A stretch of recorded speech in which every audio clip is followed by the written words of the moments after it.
मैं इस्माइल बाटलीवाला ज़िला सिद्धार्थनगर उत्तर प्रदेश का पैदाइशी हूँ और फैमिली सहित मुंबई में सेटल हैं। हम कारोबारी आदमी हैं। हमारा ग्लास बोतल का कारोबार था जो दवा कंपनियों को सप्लाई करता था, और गो कि अब ग्लास बोतल का चलन नहीं रहा तो हमारे बच्चे लोग जो है अभी गारमेंट लाइन में हम चले गए। मतलब हमारा गारमेंट के लाइन है बिजनेस की, और देश का दर्द, कौम का दर्द, समाज का दर्द रहता है, इसलिए एक्टिविस्ट भी हूँ। एनआरसी जो है 1955 का लाया हुआ कानून है, और वो कानून हमारे उन पुरखों ने बनाया था जिनके हाथ में पहली बार देश की बागडोर आई थी, जिन्होंने आज़ादी दिलाने के लिए कुर्बानियाँ की थी। उनका बनाया हुआ कानून है, लाया हुआ कानून है। और जो अभी तक जितनी भी सरकारें आई हैं, चाहे कांग्रेस की रही हों, बीच की और की रही हों, या बीजेपी की रही हों, किसी ने भी हमें एनआरसी नहीं दिया है, बल्कि गुमराह किया है, लोगों को इससे दूर रखा है और गुमराही फैलाया गया है। अभी आंदोलन जो हुए हैं पिछले सालों में, तो इसमें देश को दो भाग में बांट दिया गया। एक भाग तो एनआरसी के फेवर में था, एक भाग एनआरसी के खिलाफ था।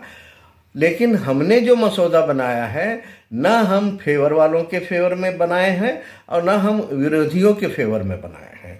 ये हमारा अपना, हमारी टीम का विज़न है, वो हमने देश के सामने प्रस्तुत किया है, पेश किया है।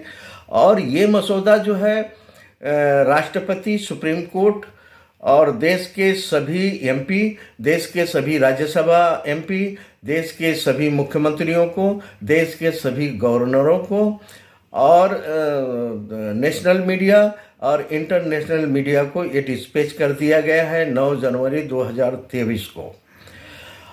लोगों से गुजारिश है कि इस मसौदे को ज़रूर पढ़ें। आप इस मसौदे को ये नहीं पाएंगे कि ये विरोधियों में से है या समर्थकों में से है। ये मसौदा उस आधार पर बनाया गया है जो हमारे पुरखों ने 1955 में जो एनआरसी कानून को लाया था, उसको सेफ करने के लिए, उसको लागू करवाने के लिए मसौदा तैयार किया गया है हमारी टीम ने। पहली बात तो फ़ायदा ये होगा कि आपकी नागरिकता यहाँ मिल जाएगी, आप इस देश के नागरिक हो जाएंगे, उसके सर्टिफिकेट होगी। देश के कन्याकुमारी से लेकर के कश्मीर तक, एक आसाम का थोड़ा सा पार्ट छोड़ दें तो किसी के पास भी नागरिकता का सर्टिफिकेट नहीं है। आपके प्रधानमंत्री के पास भी नागरिकता का सर्टिफिकेट नहीं है, आपके गृह मंत्री के पास भी नागरिकता का सर्टिफिकेट नहीं है, किसी के पास भी नहीं है, हमारे पास भी नहीं है, आपके पास भी नहीं है। तो पहली शर्त तो ये है, आप इस देश के नागरिक हैं या नहीं हैं, ये तय हो जाना चाहिए। उसके लिए हमारी ये मसौदा आया है, भारत सरकार को दिया गया है कि आप नागरिकता सिद्ध करिए। ये फ़ायदा, पहला फ़ायदा तो यही है। मुफीदुर रहमान साहब, बहुत अहम सवाल आपने किया। जहाँ तक डॉक्यूमेंट की बात आती है, मैं याद दिला देता हूँ कि आसाम से जो है हमारे राष्ट्रपति हुए हैं फ़खरुद्दीन अली अहमद साहब, उनकी फैमिली एनआरसी से बाहर गई। क्या बिना डॉक्यूमेंट के जो है राष्ट्रपति हो गए थे? चुनाव लड़े थे, इलेक्शन लड़े थे, जीते थे, राष्ट्रपति तक पहुँचे थे। दूसरे जो वहाँ के मुख्यमंत्री हुई हैं, तैमूर नाम था उनका, लेडी थी, बिना डॉक्यूमेंट की वो पहुंच गई होंगी। दूसरे जो सनाउल्लाह थे, 30 साल फौज में थे। क्या फौज में 30 साल गुजारते थे, उनके पास डॉक्यूमेंट नहीं थे? बिल्कुल थे। ये सारे डॉक्यूमेंट नागरिकता साबित नहीं करते। नागरिकता साबित करने के लिए एनआरसी ही आपको साबित करता है कि आप इस देश के नागरिक हैं। बाकी के जितने डॉक्यूमेंट हैं वो सपोर्टिंग डॉक्यूमेंट है, आपकी नागरिकता साबित नहीं कर रहे हैं। गृह मंत्री ने इसका खुलासा किया भी है। देखिए, प्रोटेस्ट जो करने वाले थे वो तो डरे हुए थे। मैं भी डर जाऊंगा कि ये मेरा घर खाली करवा दिया जाएगा, मुझे, मेरे बच्चों को डिटेंशन सेंटर में डाल दिया जाएगा। तो एहतजाज तो लाजिम है साहब, वो तो बिल्कुल ही गलत नहीं थे। लेकिन सत्ता पक्ष और विपक्ष ने जो उसका इस्तेमाल किया, उन्हें डराने का काम किया, उनको खौफ में लाने का काम किया, उनको सड़कों पर ठंडी में मरने पर उतारू कर दिया, वो गलत थे। आज पहले भी गलत थे, आज भी गलत हैं, और अगर उस तरह की हरकत करेंगे तो कल भी गलत होंगे।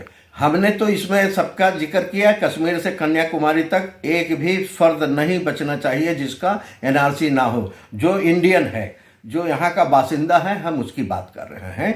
लेकिन जो लोग, कुछ लोग अगर बाहर के विदेश के आए हैं, उसका भी प्रावधान हमने सरकार को सुझाव दिया है। और इस मसौदे में खास बात संदेश दे रहा हूँ कि इसमें हमारा भारत देश का भी जिक्र हमने किया है। नेपाल है, चाइना है, बांग्लादेश है, पाकिस्तान है, भूटान है, श्रीलंका है और बर्मा है।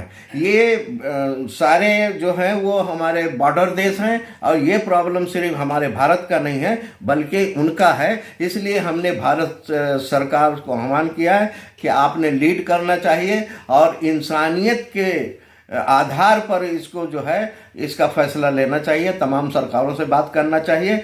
कुछ लोग किसी देश के हमारे यहाँ आए हैं तो हमारे यहाँ से भी लोग गए हैं। ये मसला हमने उसमें उजागर करने की कोशिश की है और भारत सरकार से अपील की है कि इसमें अहम भूमिका अदा करें और इंसानियत को ध्यान में रख करके इसका हल निकालने की कोशिश करें। बिल्कुल मेरा नारा है, एनआरसी के डर ने मारा है, अब इस डर को मार डालिए। ये मसौदा सारे लोगों के डर को मारेगा।